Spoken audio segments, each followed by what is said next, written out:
What is going on, Chiefs Kingdom? Welcome back to another episode of The Kingdom Says. I am your host, as always, Garrett Williams, and I am joined today by just one of my two usual co-hosts. We've got Kyle Henning on the right side of the screen. Kyle, how are we doing tonight, sir? Doing all right, doing all right. It's a Friday night here, I believe, for us. So It is Friday. I can't ever keep track of what day of the week it is. It's Red Friday at this point, but it's Red Friday, which I do have red on. It's right down here. Burgundy's kind of red. I mean, no, I mean, oh yeah, I guess you are. Yeah, whatever. That is a shade of red, so it works. It's a shade of red. Yeah. But yeah, doing well.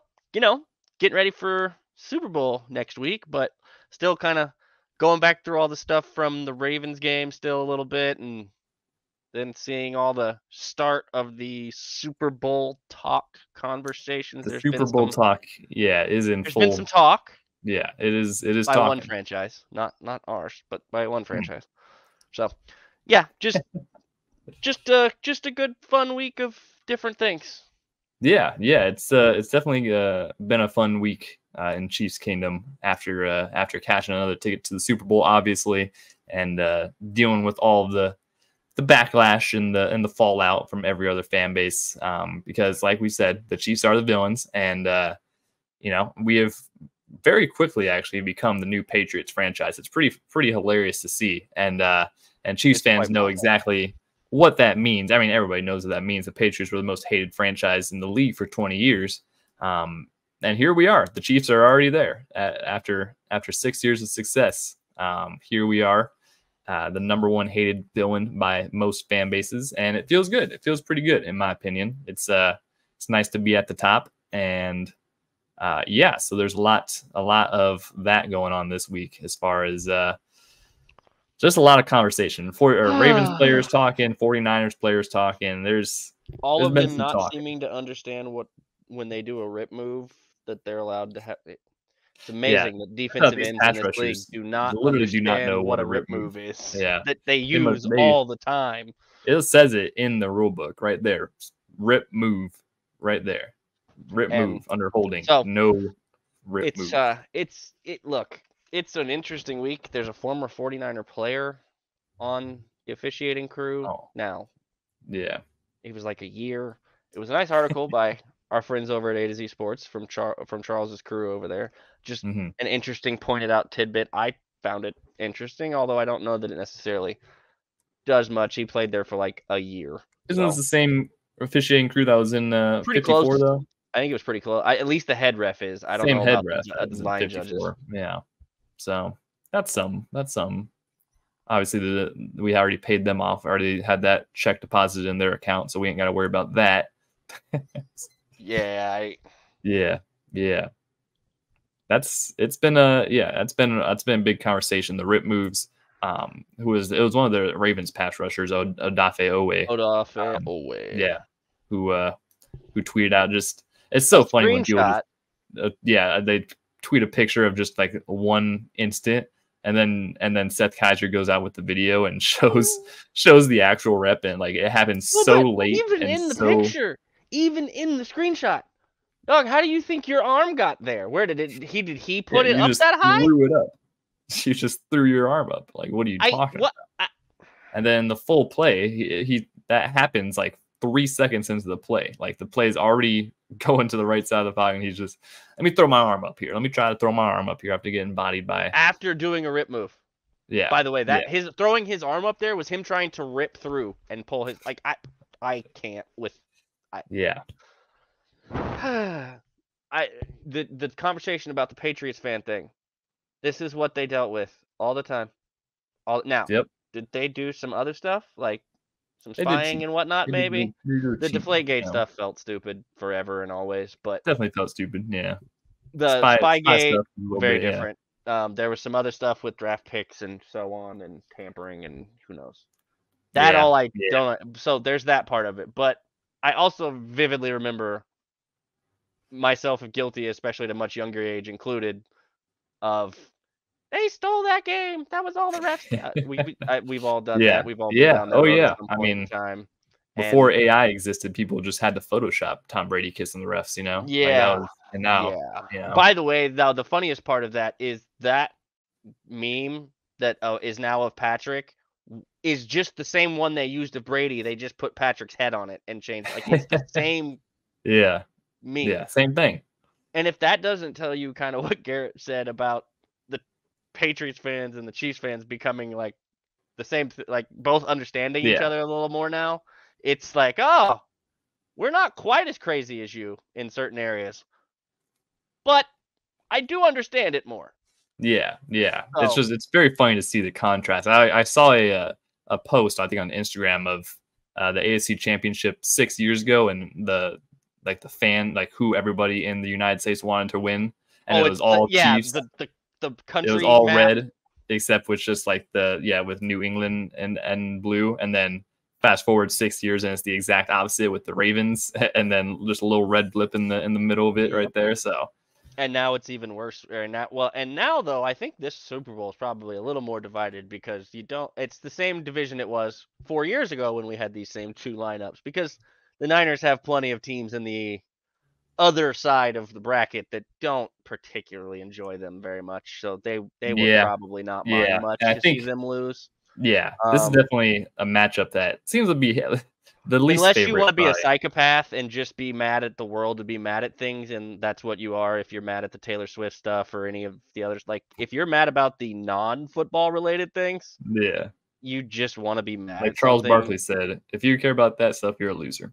Sorry about it. Well, there's been several. I think Bob Costas basically went off and called out Costas is going off, everybody on that, and like so did Rich Eisen, Dan Patrick, like, all the people with actual brains. Well, but also the supposedly grumpy old white dudes who should be mad about this that definitely aren't mad about this. Even they have some sense about it. Like, dang. They're like, how is this? My daughters, my nieces, my aunt, all of my relatives that are women are talking to me about football. I've seen, if you're on social media at all, I've seen tons of video clips of like moms and stuff recording their daughters watching games with their dads and like talking about football and, like talking about football because it's normal for that to be. And for all the women who work in sports, this has to feel so refreshing for them and so rewarding because they're the people that get the same treatment we're talking about that Taylor's getting and and all that stuff all the time. And they've got to be sitting here going, this is what we've been trying to tell you guys. We've been here for a while, but football's we love pretty great, guys. Yeah, football's pretty good. It's not just football; it's sports in general. It's okay. Yeah. You're seeing it in the hockey side of the world with the PWHL finally getting up off the ground and the women's hockey taking off like it has. They've been selling out arenas. It's been quite nice to see the embracing of that community of that sport. So just stuff like that. And remember, it's entertainment, and she's one of the largest entertainers in the world. So, and she was also on the screen for like 20 seconds this last time. So everybody just take a chill, just chill out. Like, and you're mad about nothing. You're mad about nothing. Be mad if anything, be mad at CBS for showing her for 10 seconds and then showing you 15 minutes of commercials afterwards. Like, who are we especially really? Especially the same 3 commercials and that stupid outlet. If that singing outlet does not stop, I can't. Yep. But so this social media though. During the very immediate lead up that we didn't really discuss much on the last episode, but on the very immediate lead up to the game, Kadarius Toney's Instagram had a video posted in a complete black screen with what sounded like him potentially on it, saying he wasn't injured and the Chiefs were doing this and that to him and so on and so forth. He was at the practice facility all week. He is now for the first, and I got to give credit to our friends over at Always Sunny in Philadelphia. I believe I heard them say when I was listening or reading one of their tweets earlier, listening to them or something. This is like the 3rd week that he's not been listed on the injury report. I think so. Yeah, like the 3rd time all year that he hasn't been on the injury report. So good for him. That's great. Andy was asked about it. He basically said, I haven't seen the video, but I'm aware of it. But like, I haven't seen it, so I don't really know. He's here. He's practicing. Yep. Yeah. Dave Toby even came out and said, like, hey, he'll probably be in the mix for punt returner in the Super Bowl. And he's definitely going to be used at least in that role. Who knows? Maybe if they activate him, they may not activate him. Maybe. Yeah. They. That's true. That's true. They could healthy scratch for that game. We'll see. It would be very, very crazy if he comes back after all this and has another big punt return. In regards to the IG post and the validity of it, I will not speak because I have no idea if it was real or not. With the AI stuff anybody can do anymore, and with all of the ease of it is now. Shout out that Lonzy. That's a good cop out answer. With AI, it could have been anything. It could have been AI. Come on. I mean, like that. I'm gonna use that. It sounds an awful lot. It sounds an awful lot like some of the stuff we heard when he was leaving New York and some of the clips that got released from that. Yeah, I mean, this is definitely very similar. Definitely wasn't any kind of surprise to see. I would not be surprised if that was real. I would lean more towards it being real. However, but maybe it was I can't tell you because it's not been confirmed by anything and it's not being addressed. And I think that's really smart by the Chiefs to flat out. Andy basically killed it by not addressing it. And that's what they're good at. So, at doing PR. But if they talk about it, it becomes a story. If they address it in any fashion, also having him now not listed on the injury report at all is an interesting move. Crazy. After the no designation, but it was also supposed to be due to personal reasons because of the birth of a child. So who knows? Who knows? This is why the social media things and when the former coach and one of the former Chiefs coaches quotes rings always fun for me. And Herm Edwards, don't press send. Sometimes just you don't have to do things, and that goes for everybody, not just athletes. So that said, how's the rest of the injury report looking? It looks like an injury report. The difference here being the Niners are almost entirely healthy. Big surprise. Now, big surprise. It's a little interesting. Eric Armstead was a full participant Wednesday and then a do not participant the last 2 days, but does not carry a designation right now on the injury report. Right. That's weird. First off, because they have to make game designations for this week. Are there going to be a new set of game designations? I would assume it's for next week. Yeah. I don't. That's very weird. How we're going to have injury reports continue it out through next week. I believe. Exactly. That's what I thought. It's like there's more injury. I don't really know. But he was a do not participant both of the last 2 days. Now I would assume that's just, hey, we tried it Wednesday, it went fine. Now we're just going to rest him the next couple of days. That would be my guess. Yeah, before you travel out to Vegas, and then you can go from there. Potentially make it worse or what? Yeah, so that'd be my guess. They have a defensive tackle on IR who is been full participant and is questionable. We'll see if they bring him back. Trent Williams is just straight up resting. Like he just. Big guy. Now, he participated Wednesday. He participated Friday, judging by the 0 designations of any variety. And then he was a rest participant Thursday. So, Yeah, he's going to be good. Our injury report, Chris and Pacheco both limited Thursday and Friday. Charles is not coming. Charles is unfortunately not. Yeah. He's out. So that sucks. We talked about that. Joe Tooney is still listed as questionable, although has not practiced all week. That's still got time. We're just not going to make him do anything until we have to. Yeah, I believe there are some reports that they were basically trying to kind of throw the kitchen sink at that injury and really go. Oh yeah, yeah. They're doing everything under the sun right now to see if he can go. So you don't got to worry about practice. Just stay in the hypergenic chamber or whatever.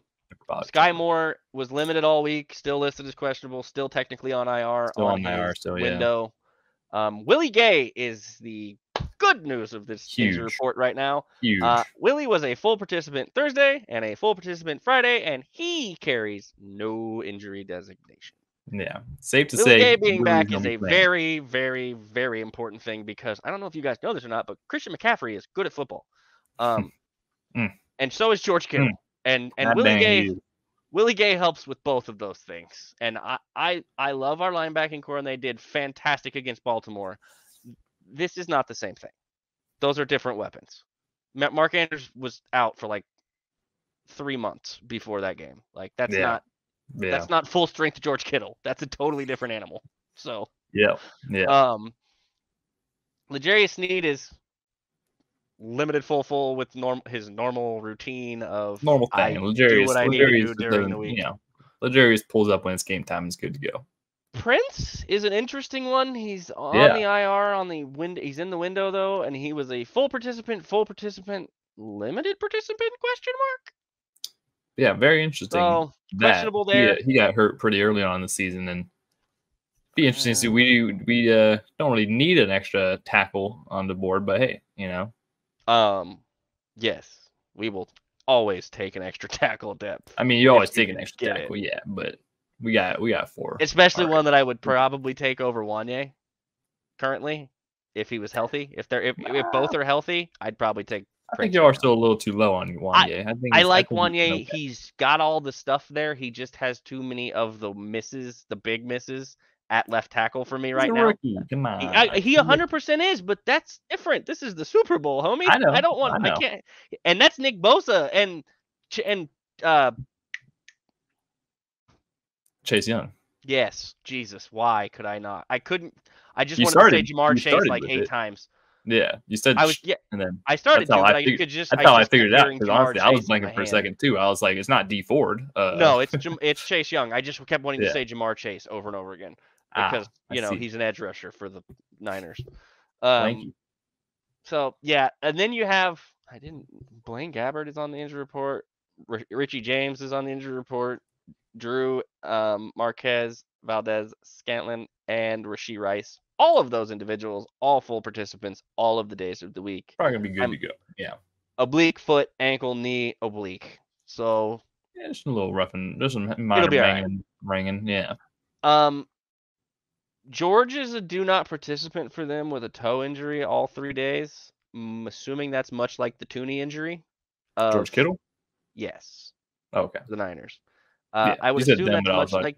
Yeah. I meant to clarify. I looked at the Niners one, not Karlaftis. Just I was like, Karlaftis is perfectly fine. Karlaftis is perfectly fine. Yeah. Everybody breathe. George Kittle, however, we talked about Mark Andrews. Kittle's been playing. He's not practicing this week. I would assume, like I said, similar for the reasons that Joe Tooney is not practicing this week, trying to get as healthy as physically possible. Yeah. He's a hardcore competitor. He'll be good to go. Yeah. The only other guys on their injury report, like I said, other than Eric Armstead and Trent Williams and the D tackle, Ambry Thomas was limited all week with an angle, but I'm trying to remember where he falls on their depth chart. I don't think he was a starter at corner. I think probably he was third or fourth corner. Probably. So, yeah. And then Oren Burks is the linebacker with a shoulder injury, and again, I'd have to look at the depth chart. Not Fred Warner. He's not. It's not Fred Warner, and at that point, yeah. So once you're past those dudes, I'm sure you're probably pretty solid, but yeah. But if you're on the field, you're probably gonna get diced up by Patty Mahomes. So. I was gonna say also you're a linebacker and Travis Kelce exists. Good luck. Exactly. Yeah. If anyone else besides Dre Greenlaw or Fred Warner's on the field, good luck. So, that's kind of the. Oh, we have one more piece of press conference stuff, really, and it's overall Spags conversation for the most part. Spags for me press right conference now. is a good one. Yep. He's ready to shoot Justin Reed over the t-shirts. Jokingly, kids, he's kidding. I am too, Justin Reed, because why are you charging $65 for a t-shirt? He explained it. Buddy. I don't care. I don't like that explanation. They're expediting him for the Super Bowl, and he's not making a dime, so everything that's in between the cost that the company is charging to expedite the production of them is going to charity. He's not making anything off of them. So. I know. Still. Hey. The same. It's a novelty thing. If we win the Super Bowl, I'll buy it. If we win the Super Bowl, I'll buy it. Very good. Fair enough. It's an excellent t-shirt also. And Spags is apparently trying to burn the Spags doesn't like $5 t-shirts because he's very embarrassed because Spags is about the most humble human on planet Earth. I mean, you can't ask for a better guy. Dude, man. That dude is just absolute cerebral assassin as a defensive play caller, and then just gets on a press conference and it's just. I was gonna say, if you guys if you don't have or have not had the joy or opportunity to, Thursdays is usually coordinator day for team press conferences. The Chiefs put the team press conferences on their YouTube page for everybody to find. Go watch the Spags. As a matter of fact, you could probably go up and queue up old Spags press conferences, and they'd still be funny to this day. They're great. He's an excellent press conference. Yeah, always. So, with that, there's a lot of things in this next couple of weeks, or what are we at? Week and a half now? Yeah, we got about a week. We're about a week and 2 days out from the Super Bowl. Yeah, pretty crazy. weekend one day, I guess, if you count when this episode goes live. So that's there's a lot of things like that, but what we want to do for the rest of the episode is kind of get into how the fan base might be feeling a little bit. We're still workshopping a segment for a name for this necessarily. We're still workshopping the actual function of this. Purpose of it, how often we're gonna do it, when we're gonna do it, how we're gonna select and go about who the guests are when we do it. These are all things we're still working on. But that is the next part of what we're getting ready to do. So it's right now, I think we're going to call it the Pulse of the Kingdom. And that may evolve over time or change. It may not. It may stay that forever. The main goal with it is just to, like I said, gauge the age of what the feeling is of some fans of the team who are really in the trenches of the kingdom of the fan base, and get kind of a pulse for how they're feeling. And so we wanted to give you that intro. Because start the episode off, just kind of give a little rundown of the week. We still got a lot more to talk about the rest of the week leading up to this Super Bowl. Obviously, we're going to have 2 episodes next week in which we fully break down the game. But for this one, we'll kind of maybe 4, 5, depending on who knows. Maybe have a lot of episodes. We have some crazy stuff going on. Who knows? But we definitely will have episodes for you next week. And before we get you to the guest for this evening, we do need to finish probably the most interesting piece of when we talked about the Omenihu injury and then the Spags press conference, which is that Spags basically said FAU is going to play more. And it's one of the things that we're going to talk to our fan about in the Pulse of the Kingdom segment, but it's something I wanted to talk to you about before we do that with him. FAU, there's been a lot of discourse on the social apps, and not all of them have been positive, not all of them have been negative. It's just been kind of a mixed bag on it. FAU was a very polarizing prospect when we first drafted him. Obviously, you draft them at the end of round 1. You're the Super Bowl champions. It's kind of the rich get richer situation. So you draft a guy who's maybe a little more of a project than some, and throughout the year he hasn't really gotten as much play or just had as immediate of a development as I think a lot of people maybe wanted to see. Really, probably just goes into mostly just having a stacked D-line room, which we've had Charles Omenihu. After week 6, Mike Dana was playing good. George Karlaftis obviously is still there. So it's just kind of a numbers game for him, and he didn't need an immediate impact out of FAU. Definitely a lot different of a player than Charles. Doesn't have quite the length and size of him, but a good piece that you can still rotate on the edge for sure. And it'll be good to see what kind of the progress that he's made throughout this whole season. If it translates, if he gets a lot of play and makes a big impact. I'm pretty confident that he at least is able to go out there and do his job pretty well from the limited snaps he's had this year.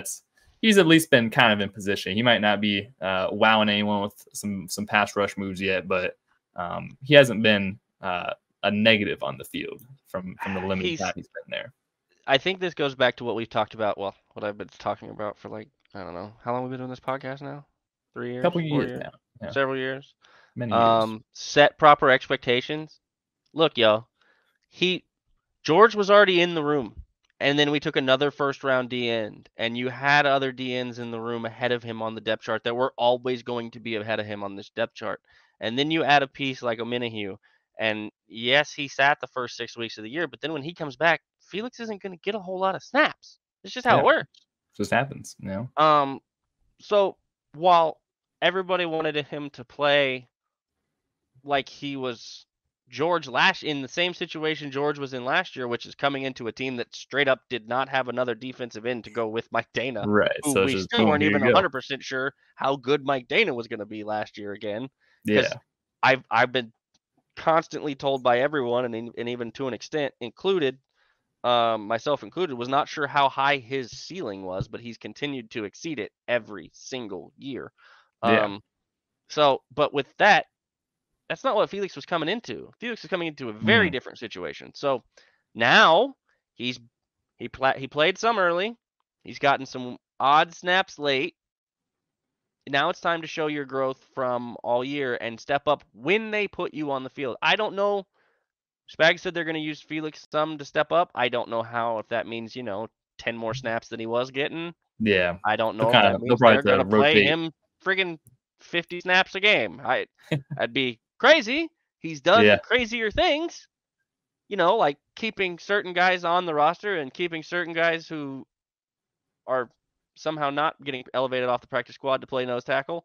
Hey, things like that. And that's not just been this year. That's been several years in a row. And different other things. It's a different world. So set proper expectations for these guys. And then we don't have to feel like people have to go on social media and tell everybody he's a bust. Also, draft picks can't really be busts that fast into their career. That's not how draft picks work. I think people are definitely jaded sometimes to the pass rushers that immediately have some impact, and a lot of times it takes the guys a couple of years to really get going in this league. Most of those guys are drafted? Top 10. Where the Chiefs aren't drafting ever at this point, pretty much? Not even close. Yeah. Unless they trade for it. Top 10. So manage expectations, and just vibe with it. You ain't got to kill a guy after 1 year. See the growth that he can have, and local guy that having getting the shot in the Super Bowl. Pretty cool story. So we'll see how it works out. He'll be popular at Media Day. I can guarantee you that. Yeah, and definitely. I shouldn't say Media Day. I should say Media Week, because it's a whole friggin' week. One big That's long the week. fun part, guys. Next week, there's going to be so much content. But before we get to all that, we're going to get to our Pulse of the Kingdom segment with our guest for the inaugural segment portion piece of this episode. However we're going to do this, it may be its own thing later on also. Right now, it's definitely a part of the episode. So, but for now, we're going to get to that part, and we'd like to welcome in John Edwards. How are we doing this evening, John? Good. How are you? Doing well. We've got everybody kind of caught up on the goings-on of the week so far with the injury report and the silly stuff. How are you feeling so far at this point in the week post Ravens game? Are you still in the Ravens game, looking at it and having fun with it and all that stuff? Or I'm still talking trash. I don't know what the language parameters on this podcast are, but I'll try and keep it clean. I'm still talking trash. But I'm ready for the Super Bowl. I'm ready. My expectations are as high as it was last night during Kingdom Cast. That's how high my expectations are for this game. Well, and I didn't get a chance to. Traditionally, I get to tune into our guys over on the Kingdom Cast live. I've actually had to watch that on the old video on demand version over on the YouTube. Okay, is that what they call it nowadays? I guess. Who knows? Is that DVR or what? I'm old enough to remember video cassette. So yeah. Yep, me too. Yeah, yeah. VHS. Yeah. The old VHSs and the VCRs and the old. I heard you guys talking about Felix, and I get frustrated with that too. People are like, well, we should have taken this. I'm like, well, what do we really? It's like when we took Clyde. What did we really need? We were coming off a Super Bowl. We had the same team basically coming back. And the problem I have is that people who were like, oh, we took Clyde in the first round, they obviously never watched Clyde at LSU. Because Clyde Edwards-Helaire at LSU was a stud. I also sometimes wonder if some of our coaching staff watched him at LSU, because if they did, they sure didn't use him like they watched him at LSU, because if they did, they would have used him slightly differently the first 2.5 years. But yeah, they did it for a bit. Like, I remember it was last year. He was playing well because Mahomes. And then he got hurt. He got hurt. I think that hurt him. But, I mean, he's been playing great. But the same thing with Felix. I mean, we always need D-line help. And these people who believe that every first-round pick has to make an immediate impact obviously don't watch a draft.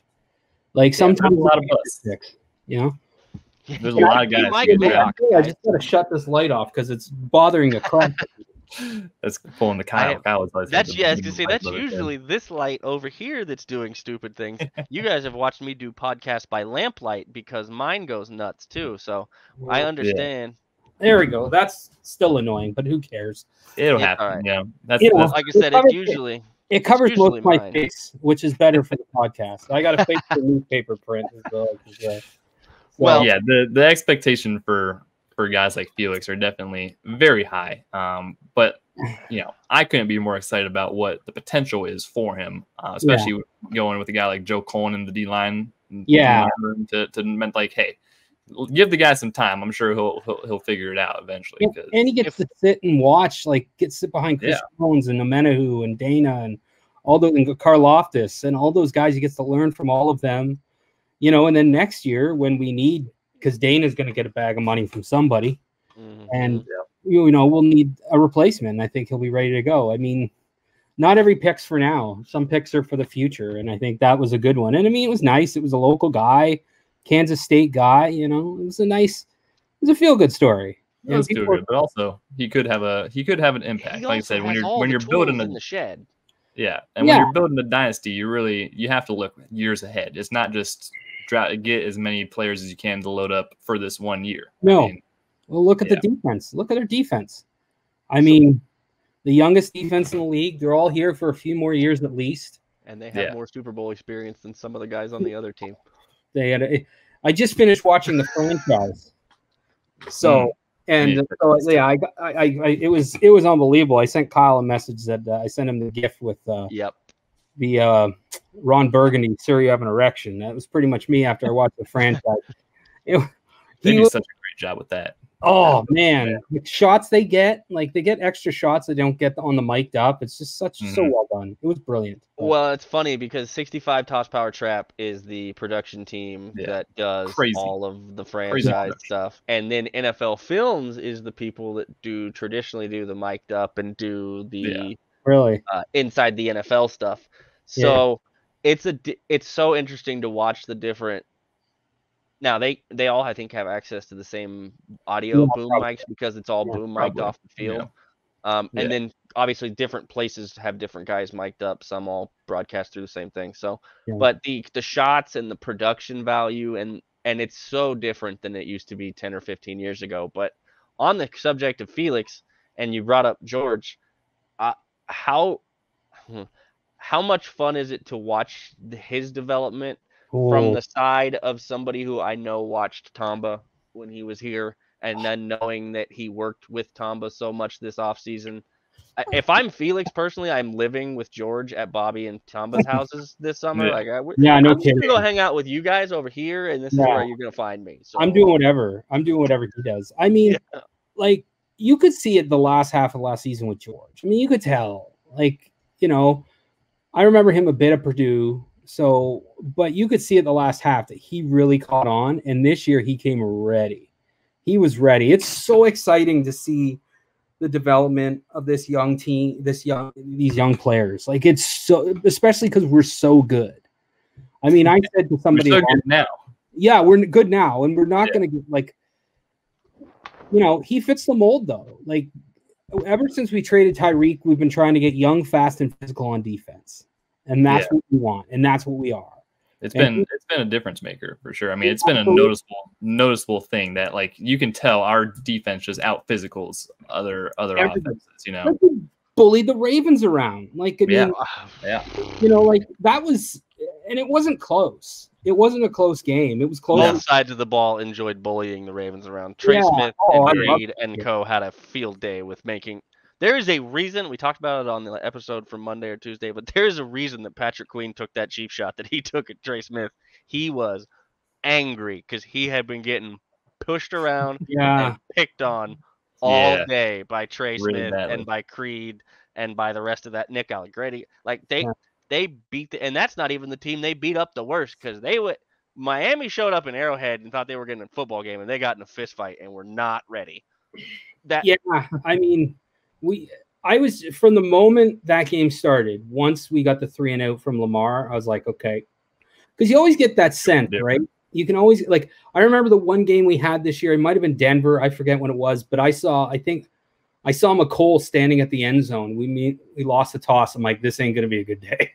It's going to be a long day. But the Baltimore game, you could just see they came out and set the tone early. And they're just so physical. Snead at the line, just beating the brakes off dudes. McDuffie is always in the right spot at the right time. I mean, you know, Justin Reed, who I think is really underrated, people were ready to send him away this year. Like, yeah, they wanted that guy gone. They were like, he's the weakest link. I'm like, dude, like, no, he doesn't have a British accent and host a game show. Like, he's not the weakest link. He's like really good. There are generations that are not going to get that. No, they won't get that at all. So glad you made it. That's hilarious. Half the jokes, half the things I said, they won't get. Believe me, they're like, "What's this?" Oh, like, that's incredible. He's really good, and you know, he's a guy who signed a nice deal. He'll be here another year. I mean, well, I mean, they were just trying to get his villain arc out, and apparently that's what this team really wanted. Because I mean, we talked about it to begin the first part of this show. How much fun is this as for fans to be the villain arc now, to have the Patriots heat, so to speak. Maybe less of the scandals so far, but at least the same heat level for things. So one of the things I've loved that I've become active in Chiefs Twitter over the last year and a half is I like where I'm from, like I have one Chiefs fan and you know, we're kind of close, but I didn't have anybody talk to Chiefs with. And my friends are probably sick of me talking about the Chiefs. They hate it. And I'm like, you know what? Fuck them. Because like, we're like, exactly. Like I tell Kyle, I'm a fan of the Toronto Maple Leafs. They haven't won anything more than short period. Like they haven't won it. They won in 1967, and our national anthem came 13 years later. That's how long ago. The NHL had 6 teams, and it's like, I'm like, we're like we're a dynasty. We're like that national anthem stat kills me every time I hear it. By the way, it's still the national anthem stat kills me every time I hear it. It's bad every time. But it's unbelievable. Like I love talking mess because anything they say is wrong. Oh, they get all the calls. Yeah. No, they don't. Oh, they protect the Chiefs. No, they don't. Like honestly, we're in a very like good sweet spot right now where it's like we have so much ammunition to fire back at anybody. Like, come at it. Whatever you have to say, it doesn't matter. We have it all. We have the rings. We have the talent. We have the coaching. Like, yeah, it's. They're stealing Super Bowls, guys. Like literally, yeah. And I'm definitely in that same vein. I've talked about this with the Patriots thing, and Garrett, I'm sure, is about to go deep into it. The Patriots stole Super Bowls from teams, from better teams throughout their dynasty. What was last year? We stole a Super Bowl. Yeah, most of this team was rookies last year. Yeah, well. Yeah, it was a rebuild. And they had a couple of receivers, and that was it. And like now, this team is younger on all sides of the ball, especially at the receiver position.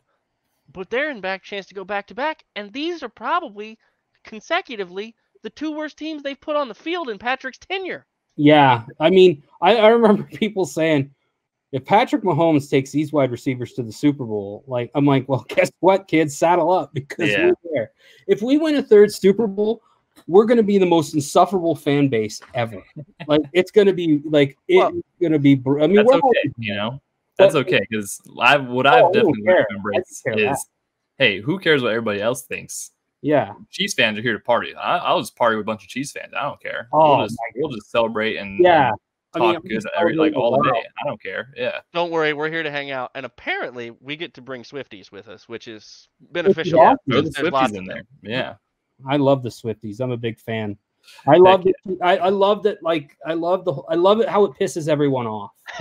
It's just honestly, it's just another thing. It's just another thing. This is what I mean by this fan base embracing the villain arc. I love this. Yeah. Honestly, I've become such a big Taylor Swift fan. It's crazy. I mean, can't say I listen to any music, but hey, support. Guys, support, you know. Anyone talks bad on Taylor, don't do it. Can't have it. She's supporting her man. Like she's supporting her guy. And like as Travis is happy, I'm happy. I don't listen to her music either, but I don't care. I know who she is. Yeah. But I mean, she's out there high-forving people at having the word high-forving people at Arrowhead.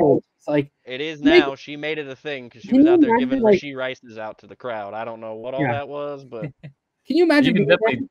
You turn around. Definitely tell when people are kind of just living a real sad life when they just hate seeing people. I mean, it was the same thing with like Brittany Mahomes, you know, the past couple years where she would just celebrate. She would just celebrate her team having, you know, playing good, and people would like just hate her for it. It's like, man, all she's doing is celebrating. She's just having a fun time. Like, come on, all she did was meet Patrick in high school and marry him. That's all she did. And roll through everything. Yeah, like she's there. Like, listen, like she's a ride or die. And everyone, she sprayed champagne, dude. If I was there, she could have sprayed champagne all over me. You could have poured that bottle on my head. Yeah, I wouldn't have cared. And by the way, I was there, the Buffalo game. Oh, really? Yeah. Oh, yeah, 100%. No one. Sorry cared. about it. Sorry about it, Buffalo. No one could care at all. Yeah. See, like the Buffalo thing was sweet because I live about an hour and a half north of Toronto, so I live about 3 hours from Buffalo. And I should clarify, I was at the 13th second game. I was not at. Oh, that would have been amazing. Yeah, I wanted to go to the Bills. I wanted to go to the Bills, but that's how that felt. It was crazy. Man, oh God, I can only imagine. Yeah, it's pretty crazy. That would be a very rompous environment. But I'm surrounded by Bills fans. They're like the most popular team, and it's like anytime I see a Bills, like I'm wearing my Chiefs stuff nonstop. Like my daughter had made me shoes when I first went to Arrowhead, and I'm wearing them. I'm just like, I mean, it could be colder than Scott Pioli's 10 years GM out there, and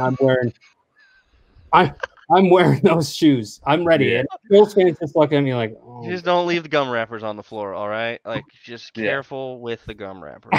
But and if you guys don't know what that is, you can Google that story. Yeah, I'm not explaining that one on this podcast. Okay. We are not going there. Well, I'd say to close this out here, I have one kind of final question that goes for everybody, really. So obviously, this is the Chiefs' 4th Super Bowl appearance in 5 years.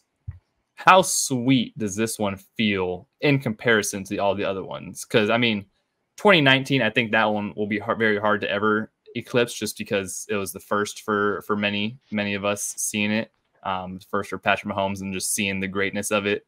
But this year in particular, with just the amount of adversity we've had to face this season, the very extreme low that the team got to at one point, to where we are now, where it kind of just, we talked about on this podcast, like we were playing with house money throughout the entire playoffs, and it just kept going, and all of a sudden we're here once again. Like it's a very crazy feeling to feel that, even with this much adversity, we can still get back here. Yeah. See, I love the first one was one of the happiest days of my life when we won the first one. Like It was amazing. It was like the first one in 50 years. I just wanted one before I die. That's my thing with the league. Just one before I die, and I don't think that's going to happen. But this one's sweet because of all the shit that a lot of Chiefs fans talked, and it bugged me. It bugged me that everybody was like, "Oh, we're done. It's over. We're not making. It's done. We're done. It's over." And I'm just like, folks, like we're struggling, yes, but I mean, we struggled in 2021 too. Like, I mean, guys, like we got Mahomes. We'll figure it out. The playoffs are, and then. Everybody, the Ravens are going to beat you by 30. The Bills are going to beat you by 20. And it's like, Mahomes and Kelsey and the boys go out and do what they do and dominate. And it's, this is really sweet because we went on the road and so we're like, oh, you haven't been on the road. It's because we're too good. And we answered that and we beat two of the best offenses in football, just broke them down. Our defense is historic. Like, I mean, yeah, it's so sweet. It's just sweet because of the adversity. Like last year was cool. Like last year was kind of unexpected because we had a young team. Like I knew, like whenever you have Mahomes, you got a chance. But I knew that, like we had such a young team. It's like, how's that going to play? But then you saw them. It was like, oh, this is good. And I just think we're at such a high level right now. Like we're hitting like our offense. Like we struggled against the Ravens, but they are good defense. But our defense is playing like historically good. Our coaches are the entire team's prepared, and we're so battle tested. That's why it's so tough to beat us, because we've seen every situation. Like people will say, "Well, the Niners will be like, well, you've never seen a defense like ours." I'm like, well, we did last week because that Baltimore defense was the two of the best quarterbacks and two of the best like running quarterbacks. Well, and Baltimore's defense is. They are a better defense than the Niners defense. And we saw the Niners kind of get exposed a bit over the last couple games. We'll get to predictions and things and go through some of the more of the film next stuff week we'll definitely dive into that. but I will give you an early preview to how my viewpoint is thinking now. I don't like the Niners defense's chances, and I don't think that necessarily what the Chiefs did against the Ravens in the second half last week will be anything close to what they do to the Niners from start to finish in this one. Probably more aggressive. The Chiefs played the Baltimore game. The Chiefs played the Baltimore game in the second half. Patrick played that game to munch clock and to not make mistakes. They did not play, as much as it's weird to say, they did not really go out there and try to score a ton. Scoring it would be a nice bonus for most of their drives, but most of their goal was to absolutely drag the game, just eliminate the game as fastly as possible. Bleed. When you have a defense that you can rely on as heavily as you can, just hey, let them control the game. To answer Garrett's question, the first one was is probably going to be the toughest to top for a long time. I will give you a scenario in which they top it, but we'll get to that in a second. The second one, I said last year, the offense was good enough to win a Super Bowl. I wasn't sure the defense was, but if your offense is good enough with Patrick, you always have a chance to win one, and they did. Yep. This year, everything that I said about last year's team is basically inverted except for the Patrick part. I wasn't worried about the offensive line, and I wasn't worried about Travis Kelce. It was still always a matter of if the receivers show up on the offensive side. But that defense gives you the option that if you get to the playoffs and you get Patrick in the playoffs, he can win you games by simply not being as bad as the other quarterback, which is what Tom Brady did for the Patriots for freaking ever. Yeah. And so, for me, this one's going to be just a little bit of a, hey, we stole it, so it's a little sweeter than last year's, because this one's a bigger steal than last year's was for me. And it's even more enjoyable because it leads me to the one that could mean more than the one from 2019, 2020, which was the first one in 50. If they win these two, if they win Sunday, and Brett continues to just keep making the same plan that it was, because they haven't gone all in for either of these two championships. These are technically rebuilding modes or refreshing years or whatever you want to call them. These were not. These weren't the Rams getting primed and loaded up to go after a Super Bowl. Yeah, F them picks, not that. None of that. So they did enough and sacrificed some picks, but not enough to where they're sacrificing their future. And if that plan continues next year, there's a really, really good shot that they win next year, and because that's the year they should have been getting back to what they were expecting, because Rashee Rice isn't a rookie. Travis is still rolling. The offensive line is still built and productive. You still have your defense is largely intact. You're going to have to pay a couple guys. You're going to lose a couple pieces, but largely that defense is still very cheap and intact. Yeah. So that's where it could be more, because if you go 3 straight, you've done something no one's done. Yeah. In the cap era for sure. And that eliminates all of the Brady and Belichick conversation, because 3 straight, 5 and 6 years, 4-1 in his first 5, like that. That's the advanced look, but that's the only time. You gotta get past this one first, for sure. You can clear the 1920. I like it. I like us here. I think we got a lot of momentum. I think we know. Yeah. And Andy's kind of taken a different tact. He's using Pacheco more. So I think there's a lot of I think there's a lot. We need to give Pacheco love. We tried to do it before you came on, and I still don't think we gave him enough. They ran him in the playoffs now. They've run him 20 or more carries, I think, in every game, if I'm not mistaken. He had 24 in the Baltimore game. I know he had 20-something in the, I think it was the Miami game. The only game I'm not 100% sure about is Buffalo. Well, but they're running and it's not necessarily 25 for 20. He's got 20 and 25 carries, not necessarily for 100 yards, but it's for productive yards, and it's for when they matter, and they're not setting themselves, even if they aren't getting 3 and 4 and 5 yards, they're not setting themselves behind the chain, so it's only even if they're only getting a yard. So and they're still using the run game. It's not the extension of the run game like Andy used to call it they're still using the screens and the wide receiver stuff, but they're not. It's not the full. That's not the only way we run the ball, which has been so nice because Pacheco runs so hard. Yeah, all the time.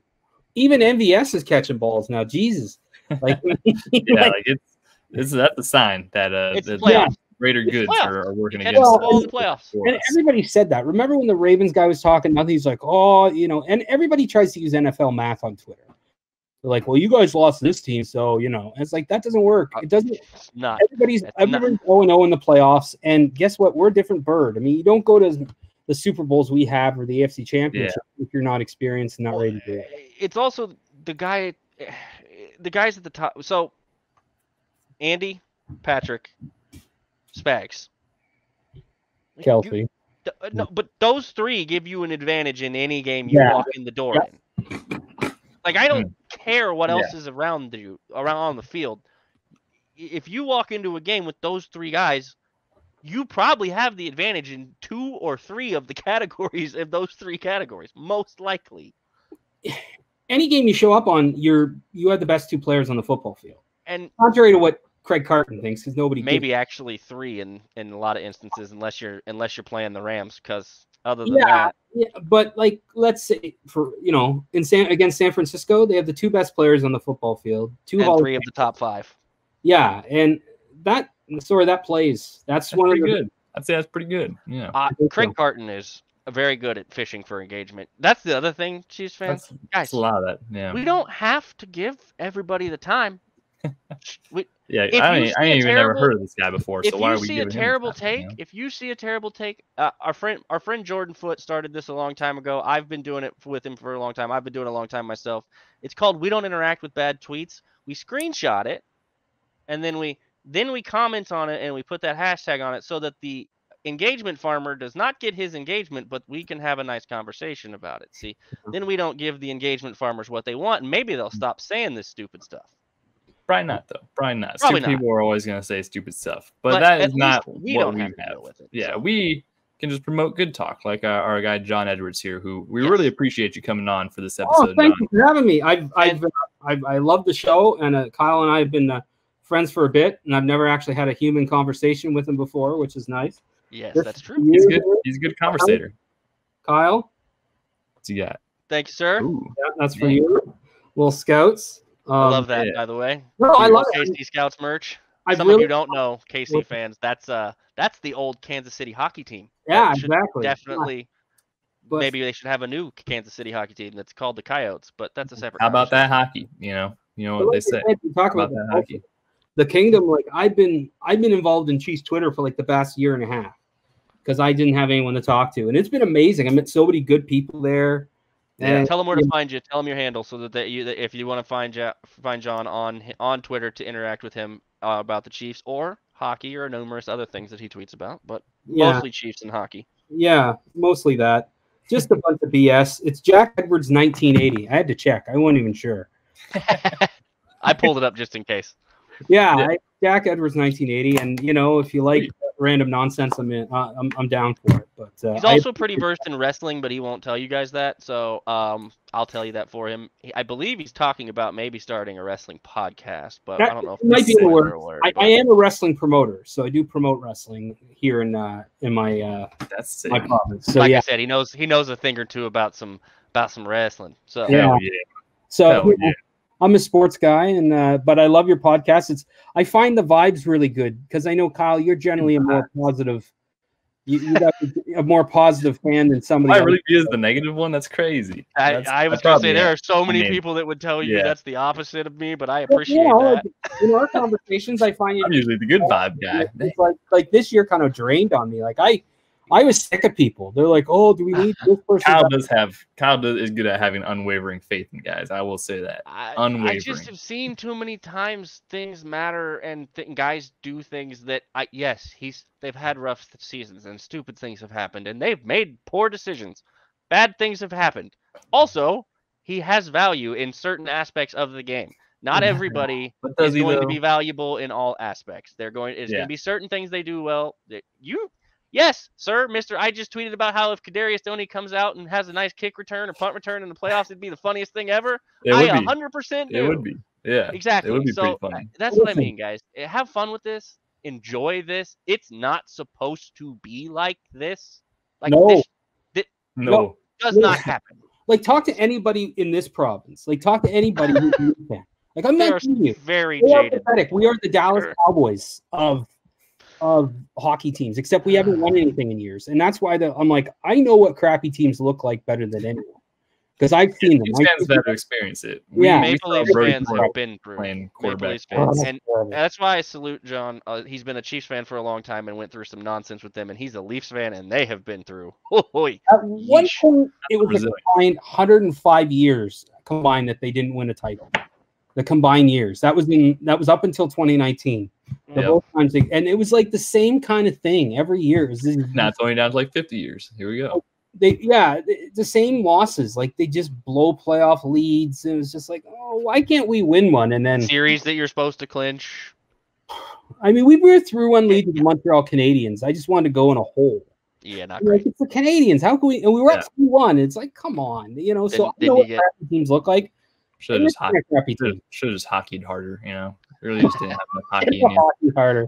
Enjoy Patrick. Enjoy Brett Veach, because I know that there is a contingent that loves to hate that man, but enjoy that man. He's doing wonderful things for you. Listen, you know me.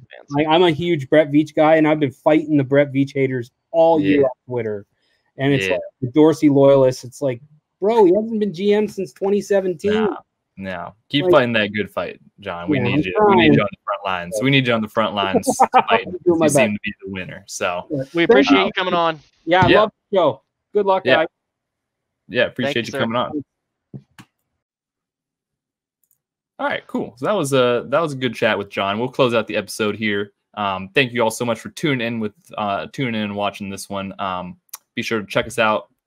Kingdom Says Pod, Facebook, Twitter, and Instagram. Check out our YouTube. Check out Spotify, Apple Music, anywhere you find your podcast at. We will be back next week for multiple episodes. Like we said, we've got a lot to talk about still. A lot of guests next week too. Got some good guests lined up, so be sure to tune into that. Be sure to follow all of our socials to be in the loop on that one. And yeah, we really appreciate you guys rocking with us this season. We still got one more game to go, and then we'll see how things go from there. But enjoy the Super Bowl media coverage all week this week. There's going to be so much stuff, and we're very appreciative of you guys rocking with us. We'll hope you'll check us out with all the content we're putting out next week too. But we're going to enjoy consuming a bunch of stuff also. So we feel we're gonna consume a lot of stuff. Please hit the YouTube button, like and subscribe on the YouTube button. That's the biggest thing you guys can do to help us right now. So that's a big platform for us. We're going to do a lot of stuff with the YouTube in the future. Much stuff, and a lot of draft coverage and a lot of draft things coming up after the Super Bowl is over. And so there's no gap, just like every year it seems like with the Chiefs. The year continues 12 months out of the year. NFL is 24/7, 365, Yeah, a lot of teams though, they get that month of January off and that first half of February, and for this fan base, crazy. It turns out, Kyle, actually there's like this event that's held like this weekend. I think it was held. A bunch of players went to it, I guess, like popularity skills contest, competed in like games and stuff. I don't know. I never heard of this thing before. I haven't really seen much of it. There's no game anymore. I know they canceled the Pro Bowl game. Well, it's they flag can't football. Play games. They got flag football going, and they had a golf. They had a golf. I saw Jason Kelce long snapping, which was odd. Jason Kelce was long snapping. There was a random guy who caught like 6 punts. That was crazy. That was what that was. Cool. What I thought I didn't know what that was. I just saw random dudes out there. I don't even know where you find it. I don't even know where you're supposed to watch. Is this what they're calling the Pro Bowl now? This is the Pro Bowl games. Yep. Okay. Well, they did a nice skills and drills exhibition. Was it in Hawaii at least, so the boys still got to go have fun in like the? No, of course not. It's in Vegas. Of course. Yeah, it's in Vegas. Yeah. Well, at least it's Vegas. You can go hit the slots. You can go hit the slots. Well, unless you're maybe don't do that. But they're not playing. So is it only the Chiefs and the Niners that can't gamble? Because I saw that get leaked somewhere or announced somewhere that none of the players are allowed to hit the table. If the players that aren't playing Well, can they sports bet if their season's over? I mean, come on, their season's over. No, NFL players can't bet on the NFL. Okay. Good to know. Good to know. So don't get too wild in Vegas. But they should still be able to play the table games if they're not in season or at the game. I'd assume they can play some table games. I mean, there will be plenty of golf played. I can tell you that because Vegas has some amazing golf courses. Yeah. Oh yeah. That said, anybody that is going to Las Vegas for the Super Bowl, jeez Louise. First of all, I wish I was as financially set up as you are. Congratulations. I did see that tickets have gone down almost $1,100. The point of entry went from like almost $7,000 to just over $5,500 now. Wow! So, look at that. Only half a year's salary. Yeah. For the entire trip combined, because hotel prices are still. Oh well, hotels have been gone since last year. Yeah. So yeah, it's gonna be hard pressed to find a good hotel deal. At this point, you're either sleeping in your car, the Airbnb, or someone's couch, or here's the thing about Vegas: you just don't sleep. Well, yeah, that's true. That's true. Now, how you achieve don't sleep is totally up to you, and that's up to you guys. You guys got to figure that out yourself, all right? But if you can figure out how to not sleep in Vegas, I'm sure you'll have a great time. So, okay, without any more, we'll get you out of here. Thank you for tuning in and rock with us, and we will see you guys on the next episode of the Kingdom Says.